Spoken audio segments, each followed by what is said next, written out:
भगवान शिव ने बताया कि कलयुग की स्त्रियां किस श्राप के कारण पराये पुरुषों में रत रहती हैं। मित्रों, एक बार देवी पार्वती भगवान शिव जी को मिलने आती है और कहती है, हे स्वामी, आज मैं मृत्यु लोक पर भ्रमण कर रही थी। तब मैंने देखा कि कई स्त्रियां अपने पति को धोखे में रखकर पराये पुरुषों में रत रहती है। हे प्रभु, मैं जानना चाहती हूँ वह कौन सा शाप स्त्रियों को कलयुग ने दिया था, जिस कारण से स्त्रियां आज उन्मत्त होकर जी रही हैं, हर दूसरी स्त्री पति या पिता को धोखे में रख रही हैं तथा स्वेच्छाचारिणी बन रही हैं। हे प्राणनाथ, कृपा करें और मेरी इन आशंकाओं को दूर करें। तब मित्रों, भगवान शिव कहते हैं, हे देवी पार्वती, आज आपने जो कलयुग की स्त्री के विषय में प्रश्न किए हैं वह एक अटल सत्य है। यह कलयुग के कली पुरुष का शाप है, जिसकी कथा मैं आपको आज सुनाता हूँ। हे देवी, जो भी मनुष्य इस कथा को पूरा ध्यान से सुनता है वह अपने जीवन साथी को कभी धोखा नहीं देता है तथा उन्हें मन चाहे जीवन साथी की संगत प्राप्ति होती है और समय के साथ साथ उनके प्रेम में वृद्धि होती है। हे देवी पार्वती, मेरा आपसे निवेदन है, आप इस कथा का श्रवण और प्रसार अवश्य करें ताकि हर एक पति पत्नी के बीच प्रेम और स्नेह की कभी कमी ना हो और वे हमेशा एक दूसरे के प्रति एक निष्ठ काम भाव रखें। मित्रों, भगवान शिव कहते हैं, हे देवी पार्वती, यह एक सत्य घटना पर आधारित कथा है जो कि आज से 5000 साल पुरानी है, जब कलयुग शुरू हो रहा था। निषेध देश के वीरसेन पुत्र नल नाम के एक राजा थे। वे रूप और गुणों से परिपूर्ण होने के साथ साथ सभी तरह के अस्त्रों शस्त्रों में उन्हें महारथ प्राप्त था, किंतु उन्हें एक चौसठ खेलने की बुरी आदत थी। उसी काल में विदर्भ देश पर भीष्मक नाम के एक राजा राज्य करते थे। उन्होंने दमन ऋषि को प्रश्न कर उनसे वरदान के रूप में 4 संतान प्राप्त की थी, जिसमें से 3 पुत्र और 1 कन्या थी। पुत्रों के नाम थे दम, दांत, दमन और पुत्री का नाम था दमयंती। वह देवी लक्ष्मी के समान रूपवती थी। ऐसा भी माना जाता है कि उस समय तीनों लोकों में दमयंती के समान कोई भी कन्या सुंदर नहीं थी। मित्रों, एक भगवान शिव कहते हैं, हे देवी पार्वती, एक दिन की बात है कि राजा नल अपने राजमहल के उद्यान में टहल रहे थे। उसी समय उनकी नजर कुछ हंसों पर पड़ी। उसमें से एक सुंदर हंस को नल ने पकड़ लिया। तब हंस ने राजा नल से कहा, हे राजन, अगर आप मुझे छोड़ दो तो मैं विश्व सुंदरी राजकुमारी दमयंती के पास जाकर आपके गुना का ऐसा वर्णन करूंगा कि वो आपसे ही विवाह करेगी। राजा नल ने भी दमयंती के रूप की चर्चा पहले ही अपने दरबारियों के मुख से सुन चुके थे और मन ही मन दमयंती को पाने की चाहत भी रखते थे। वह उसे विवाह करना चाहते थे। मित्रों, भगवान शिव कहते हैं, हे देवी पार्वती, हंस की बातें सुनकर राजा नल ने उसको छोड़ दिया। इसके बाद वे सभी हंस उड़कर राजकुमारी दमयंती उद्यान में चले आए। वहीं दूसरी तरफ दमयंती हंसों को अपने महल के उद्यान में देखकर बहुत खुश हुई। वो भी हंसों को पकड़ने के लिए दौड़ने लगी। उसने जिस हंस को पकड़ा तभी वो हंस बोल उठा, हे रानी दमयंती, निषेध देश का एक नल नाम का राजा है। वह राजा बहुत ही सुंदर है। मनुष्यों में उसके समान सुंदर और कोई भी नहीं। वह मानो साक्षात कामदेव का ही स्वरूप हो। यदि तुम उनसे विवाह कर लो तो तुम्हारा जन्म और रूप दोनों ही सफल हो जाएगा। जैसे तुम स्त्रियों में सबसे रूपवती हो, वैसे ही राजा नल पुरुषों में सबसे सुंदर है। तुम दोनों की जोड़ी उत्तम रहेगी। हंसों की यह बातें सुनकर दमयंती के मन में भी राजा नल से मिलने की लालसा जाग उठी। इसके बाद दमयंती ने कहा, प्रिय हंस, तुम राजा नल तक मेरा प्रेम संदेशा पहुंचा दो। मित्रों, भगवान शिव कहते हैं, हे देवी पार्वती, फिर हंस ने लौटकर राजा नल को दमयंती का संदेशा भी दिया। इधर दमयंती दिन रात राजा नल का ही ध्यान करती रहती है। वो उनसे मिलने को व्याकुल हो रही थी, लेकिन उसे समझ में नहीं आ रहा था कि वो कैसे उनसे मिलकर अपने दिल की बात करें। नल के वियोग में दमयंती का शरीर और दुबला होता गया। वह कमजोर सी दिखने लगे। फिर कुछ दिनों के बाद राजा भीष्मक ने सोचा कि मेरी पुत्री विवाह योग्य हो गई है तथा दमयंती के पिता ने उसके स्वयंवर का आयोजन किया, जिसमें सभी देशों के राजा को स्वयंवर के लिए बुलाया गया। स्वयंवर का निमंत्रण मिलने के बाद सभी देश के राजा वहां पहुंचने लगे। उधर जब देवर्षि नारद से सभी देवताओं को भी दमयंती के स्वयंवर का समाचार मिला तो इंद्र और सभी लोकपाल विदर्भ देश के लिए निकल पड़े।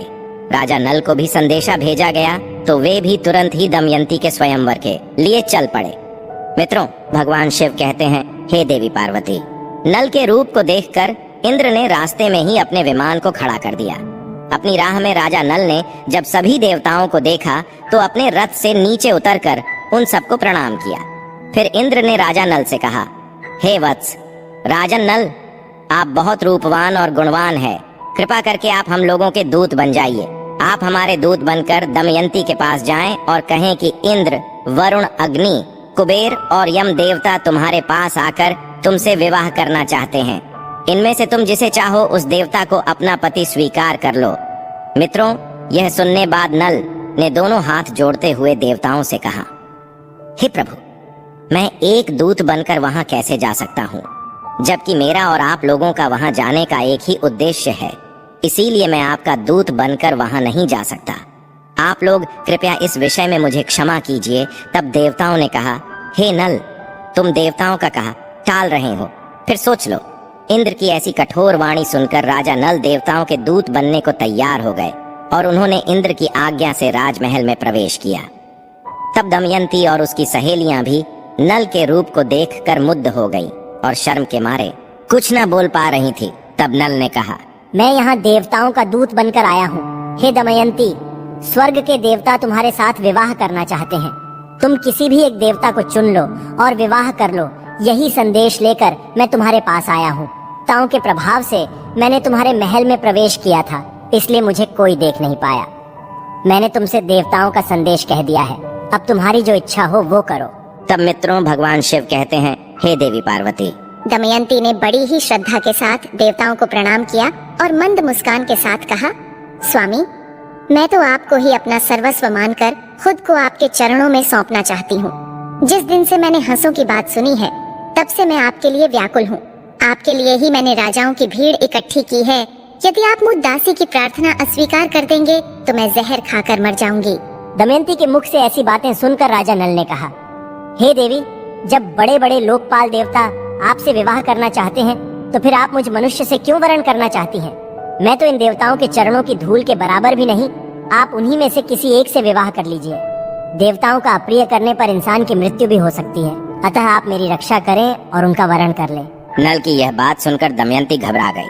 उसकी आंखों से आंसू छलकने लगे और वह मंद स्वर में बोली, मैं आपको वचन देती हूँ कि मैं आपको ही पति के रूप में वरण करूंगी।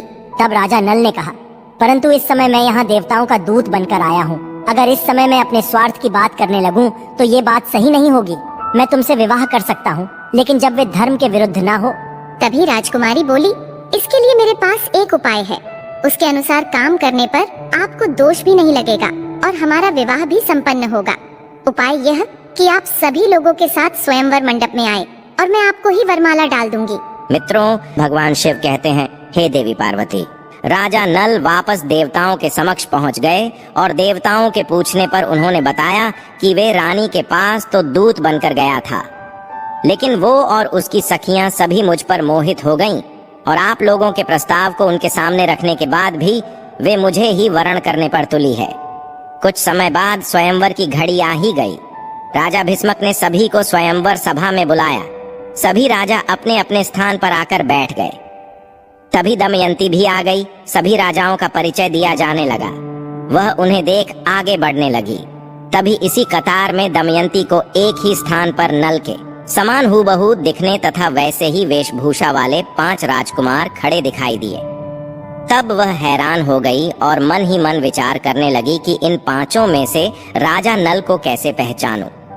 तभी वो समझ गई कि ये देवताओं की माया है और अंत में दमयंती ने निश्चय किया कि इस समस्या से बाहर निकलने के लिए वो देवताओं से ही सहायता मांगने लगी और अपने हाथ जोड़कर देवताओं की स्तुति करने लगी और कहने लगी, हे देवताओं, हंस के मुंह से नल का वर्णन सुनकर मैंने उन्हें ही पति के रूप में वरण कर लिया था और उसी को पाने के लिए मैंने ये स्तुति शुरू की है।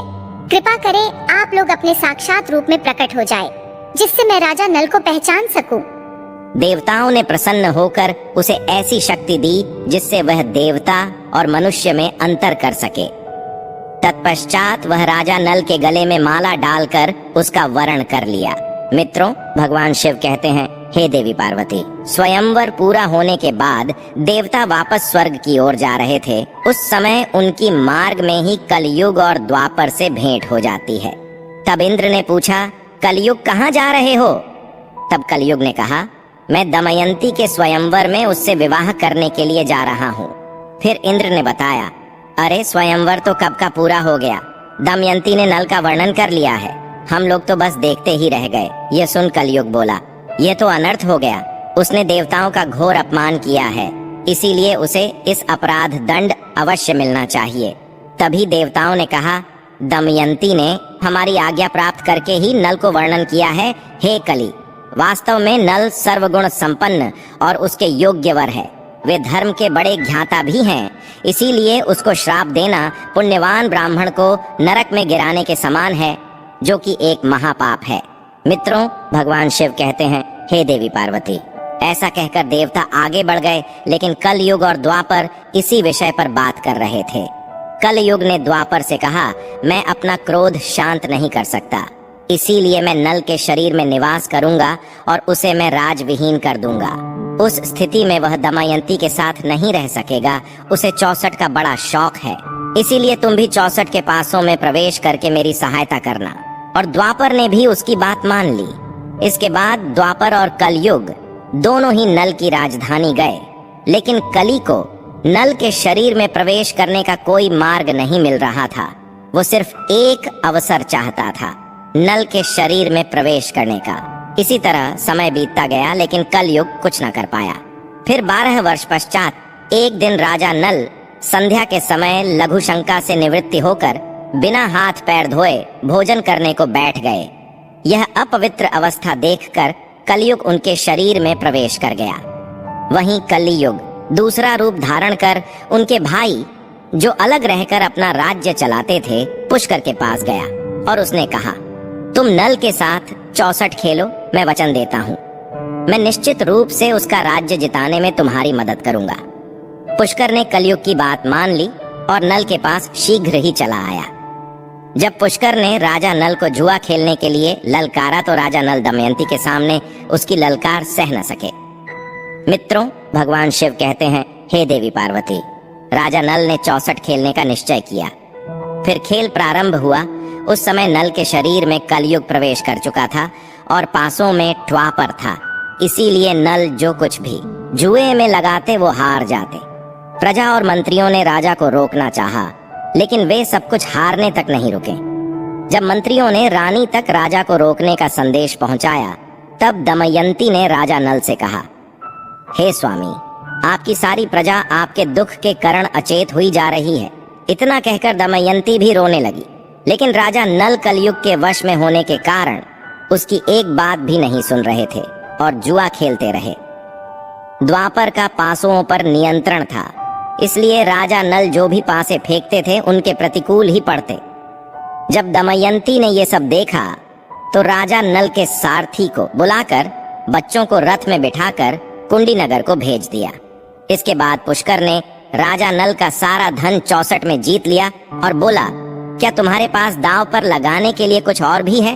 अगर तुम दमयंती को दांव पर लगाने के लायक समझो तो उसे भी लगा सकते हो, बदले में मैं सब कुछ वापस लौटा दूंगा।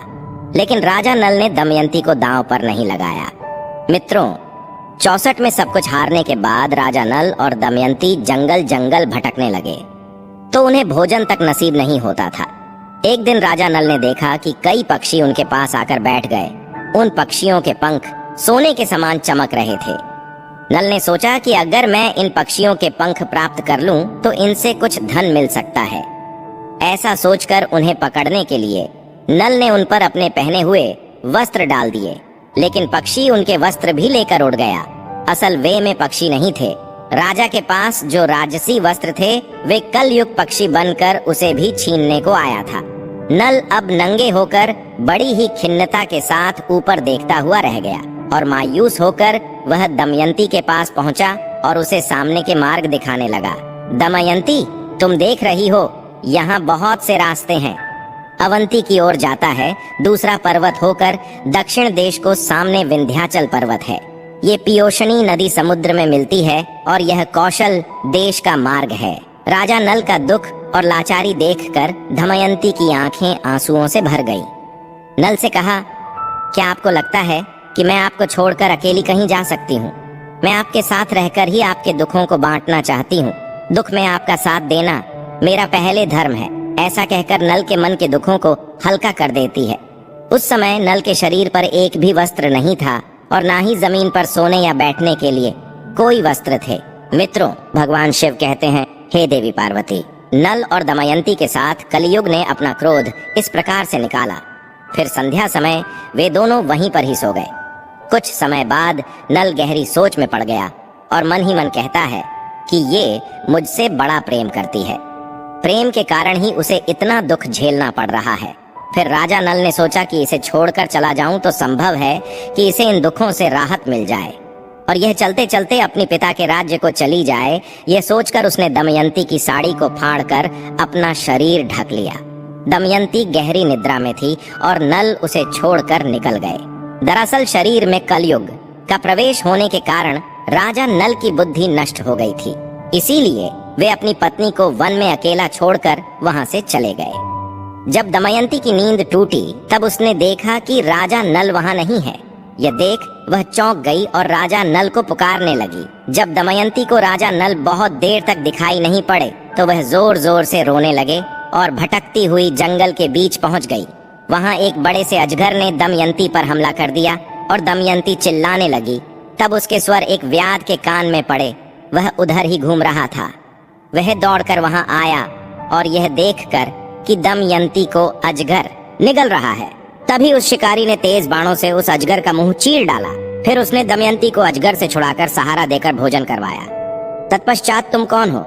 किस कष्ट के कारण इस निर्जन वन में भटक रही हो? ऐसा पूछा। मित्रों, दमयंती की सुंदरता चाल देखकर वह व्याध उस पर अत्यंत मोहित हो चुका था। वह दमयंती से मीठी मीठी बातें करके उसे अपने वश में करने की कोशिश करने लगा। दमयंती को उसके मन के भाव समझ गए। उसने ने उसकी वासना को बहुत रोकना चाहा, लेकिन जब वे किसी भी प्रकार से नहीं माना तो उसने उसे शाप दे दिया कि मैंने राजा नल के अलावा किसी और का भी चिंतन कभी नहीं किया और अगर ये सत्य हो तो ये व्याध अभी भस्म होकर मर जाए, ये मेरा शाप है। दमयंती के इतना कहते ही व्याध के प्राण पखेरु उड़ गए। उसके मर जाने के बाद दमयंती इस निर्जन और भयंकर वन में खो चुकी थी। फिर रास्ते में मिले लोगों से पूछती हुई उत्तर की ओर बढ़ने लगी। भटकते हुए 3 दिन और 3 रात बीत गए और फिर वो अगले दिन शाम के समय राजा सुबाहु के राज्य में जा पहुंची। मित्रों, भगवान शिव कहते हैं, हे देवी पार्वती, वहां उसे सब लोग पागल समझ रहे थे। बच्चे उसे परेशान कर रहे थे। तभी उस राज्य की राजमाता की नजर दमयंती पर पड़ी। राजमाता ने अपनी दासी से कहकर उसे अपने पास बुलवा लिया और उससे पूछा, हे सुंदरी, तुम कौन हो और ऐसे घूमते हुए तुम्हें डर नहीं है? तब दमयंती ने कहा, मैं एक पतिव्रता स्त्री हूँ, मैं कुलीन हूँ और राजा की धर्म पत्नी हूँ। तब रानी ने कहा, ठीक है, तुम महल में ही रह जाओ। तब दमयंती ने कहा कि मैं यहाँ रह तो जाऊंगी, पर मेरी 3 शर्तें हैं। मैं झूठा नहीं खाऊंगी, कभी भी पैर नहीं धोऊंगी और पर पुरुष से बात नहीं करूंगी। तब राजमाता कहती है, हाँ ठीक है, तुम्हारी शर्तें मंजूर हैं। मित्रों, भगवान शिव कहते हैं, हे देवी पार्वती, वहीं दूसरी तरफ राजा नल जंगल में भटक रहा था तो उसी समय जंगल में आग लगी थी। तभी नल को किसी के चिल्लाने की आवाज आ रही थी। वह उस तरफ दौड़ पड़ा। वहां पहुंचकर उन्होंने देखा कि नागराज कुंडली मारकर बैठे हुए हैं। उसने नल से कहा, राजन, मैं कर्कक कोटक नाम का सर्प हूँ। मैंने नारद मुनि को धोखा दिया था, तो इसलिए उन्होंने शाप दिया कि जब तक राजा नल तुम्हें ना उठा ले तब तक यही पड़े रहना। उनके उठाने पर ही तुम्हें इस शाप से मुक्ति मिल जाएगी। उनके श्राप के कारण कई सालों से मैं यहाँ से एक भी कदम आगे नहीं बढ़ा। हे राजन, तुम मेरी रक्षा करो, फिर मैं तुम्हें तुम्हारे हित की बात बताऊंगा और तुम्हारा मित्र बन जाऊंगा। मेरे वजन से मत डरो, मैं अभी हल्का हो जाता हूँ। और देखते ही देखते नागराज अंगूठे के बराबर हो गए। इसके बाद नल उसे उठाकर जंगल से बाहर ले आए। फिर कर्ककोटक ने कहा, हे राजन, अब तुम अभी मुझे जमीन पर मत रखना, कुछ कदम गिनकर चलो। तब राजा 1 2 3 करते हुए राजा नल ने यूं ही पृथ्वी पर 10वां कदम रखा। तभी कर्ककोटक ने उसे डस लिया। उसका नियम था कि जब भी कोई दंश बोले वह दंश करता था। मित्रों, तब वह राजा नल अचंभित रह गए और फिर कर्ककोटक ने कहा, हे राजन, तुम्हें कोई पहचान ना सके, इसीलिए मैंने डस के तुम्हारा रूप बदल दिया है। कलयुग ने तुम्हें बहुत दुख दिया था, अब मेरे विष के कारण वह तुम्हारे शरीर में बहुत दुखी रहेगा। तुमने मेरी रक्षा की है, मेरे विष के कारण तुम्हें हिंसक पशु पक्षी या फिर शत्रु का भी कोई भय नहीं रहेगा। अब तुम पर किसी भी विष का प्रभाव नहीं होगा और युद्ध में हमेशा तुम्हारी जीत होगी। कर्ककोटक ने राजा नल को दिव्य वस्त्र भी दिए और फिर वहां से अंतर्ध्यान हो गया। मित्रों, भगवान शिव कहते हैं, हे देवी पार्वती। उसके बाद राजा नल वहां से चलते हुए राजा ऋतुपर्ण की राजधानी अयोध्या में पहुंचे। फिर उन्होंने दरबार में पहुंचकर राजा से कहा, मेरा नाम बाहुक है। मैं घोड़ों को हाँकने और उन्हें तरह तरह की चालें सिखाने का काम करता हूँ। घुड़ विद्या में मेरे जैसा निपुण इस समय पृथ्वी पर और कोई भी नहीं। बाहुक की बातें सुनकर उसे राजा अपने पास रख लेते हैं। उन दोनों की अच्छी मित्रता बन जाती है। राजा नल ऋतुपर्ण को घुड़ विद्या सिखाते हैं और ऋतुपर्ण नल को 64 का खेल सिखाते हैं। अब इसी तरह कुछ दिन बीत जाते हैं। मित्रों, उधर जब राजा विदर्भ को यह समाचार मिला कि उनके दामाद नल और पुत्री दमयंती राजपाट विहीन होकर वन में चले गए हैं, तब उन्होंने सुदेव नाम के एक ब्राह्मण को नल और दमयंती का पता लगाने के लिए चेदिन रेश के राज्य में भेज दिया। उसने एक दिन राजमहल में दमयंती को देख ही लिया। उस समय राजा के महल में कोई धर्म कर्म का कार्य हो रहा था। दमयंती सुनंदा के साथ बैठकर वह कार्यक्रम देख रही थी। इस समय सुदेव दमयंती के पास गया और उससे बोला, मैं तुम्हारे भाई का मित्र हूँ। मैं तुम्हारे भाई की आज्ञा से तुम्हें यहाँ ढूंढने आया हूँ। तब दमयंती ने भी उसे पहचान लिया। वे सबका कुशल मंगल पूछने लगे और पूछते पूछते रो पड़ी। तब सुनंदा दमयंती को रोता देख घबरा गई और उसने अपनी माता के पास जाकर उन्हें सारी बात बताई। राजमाता तुरंत अपने महल से बाहर निकल कर आई और ब्राह्मण के पास जाकर पूछने लगी, हे सुदेव, ये किसकी पत्नी है? किसकी पुत्री है? अपने घर वालों से यह बिछड़ कैसे गई?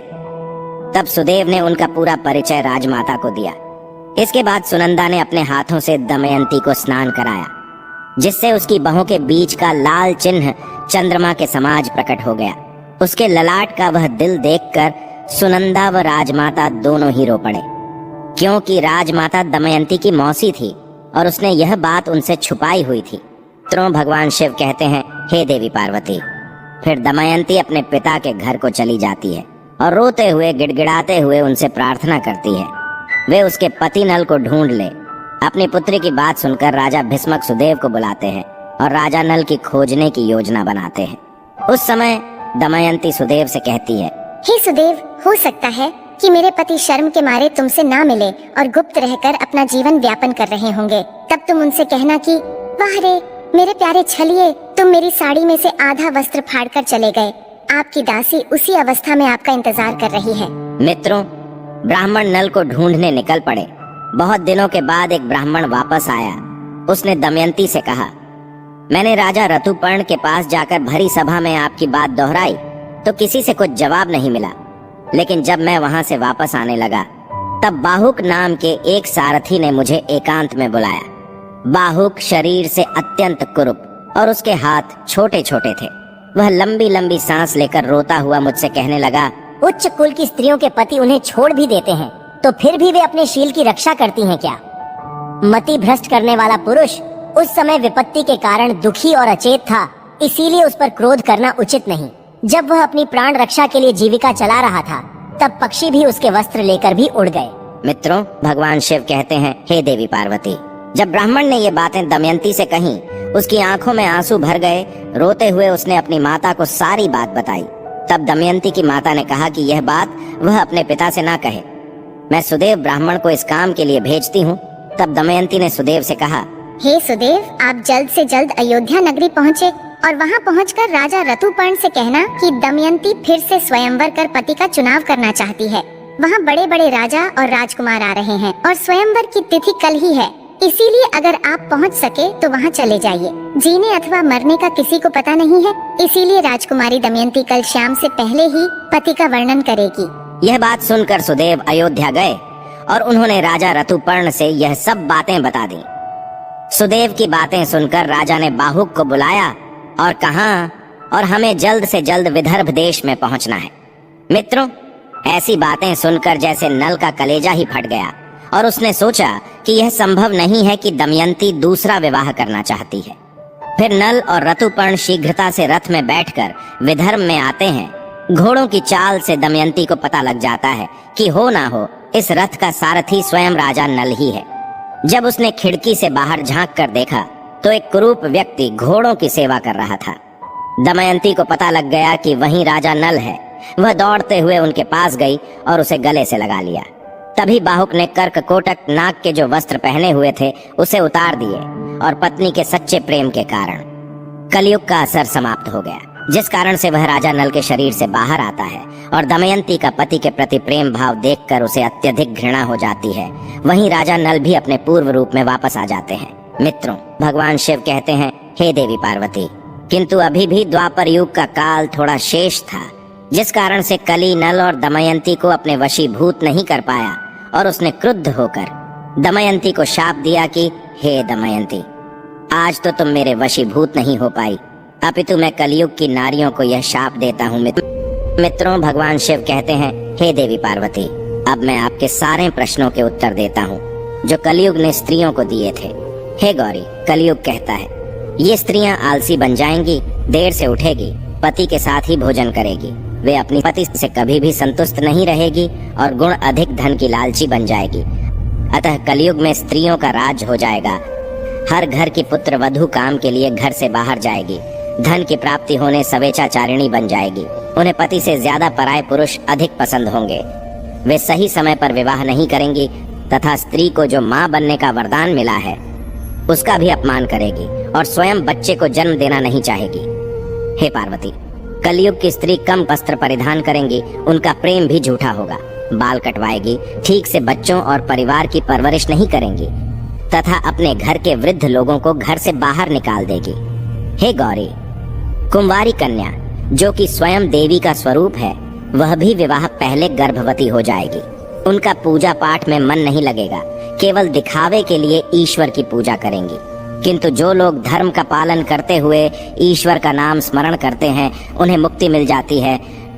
जो स्त्री पति और ईश्वर सेवा सच्चे मन से करती है, वह देवी समान पूजनीय रहेगी। उन पर मेरा आशीर्वाद सदैव बना रहता है। अगर यह कथा आपको अच्छी लगी तो कमेंट में जरूर बताएं, वीडियो को लाइक करें, परिवार के साथ शेयर करें और कमेंट में हर हर महादेव जरूर लिखें। साथ ही चैनल को सब्सक्राइब करें। आप सभी का धन्यवाद।